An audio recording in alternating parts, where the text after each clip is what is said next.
هەر کاتێ ئینسانی قیادی، هەر کاتێکی ئینسانێک کە بۆ ئەم پەیامە گەورەی ئامادە بکرێ، خەللێکی بەسیط لە سەدایەک نا لە هەزارایەک و لە دەهەزارایەک لەم دوو سیفەتەیە هەبوو بە هیچ کاتێک بە هیچ شوێنێ بە هیچ کلۆجێک بە کەڵکی پێغەمبەرایەتی نایەت. بۆیە ئەمانەت پارێزی پێغەمبەری خوا صلی الله علیه وسلم ئەبێ لە قیممەیە بوو بێ، هەر وەکو پێغەمبەرانی تر ئەمانەت پارێزی یەکێک بۆ لە نقطەکانی تەرکیزیان.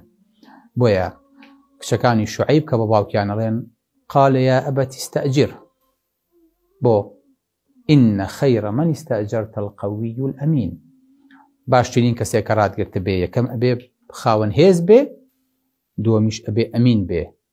بۆیە یوسف عەلەیه السەلام ئەم نقطەیە دووبارە ئەکاتەوە فەرمێ قال اجعلني على خزائن الأرض كليل وخزني أرزم بريه إني حفيظ عليم.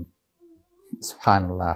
دقت بن لە هەڵبژاردننی پەرلەمانە، لە هەڵبژاردننی سەرۆکەکانە، لە هەڵبژاردننی وەزیرەکانە، ئەگەر کەسێک یەک نقطە لەسەر ئەمانەتی هەبێ، لەسەر دەستپیسی هەبێ، لەسەر ڕۆژە لە ڕۆژان خۆی لە باجزی بێتەوە، ڕۆژە لە ڕۆژان شتێکی بۆ خۆی بردەبێ، ڕۆژە ڕۆژان بەرژەوەندیەکی شخصی زاڵ کردوێ بەسەر بەرژەوەندی خەڵکە، ڕۆژە لە ڕۆژان ئەمانەتێکی نەپاراست بێ، ئەمە لە کێیەکە و بە کەڵکی هیچ پۆستێک نایەت لە ناو دەسەڵاتە.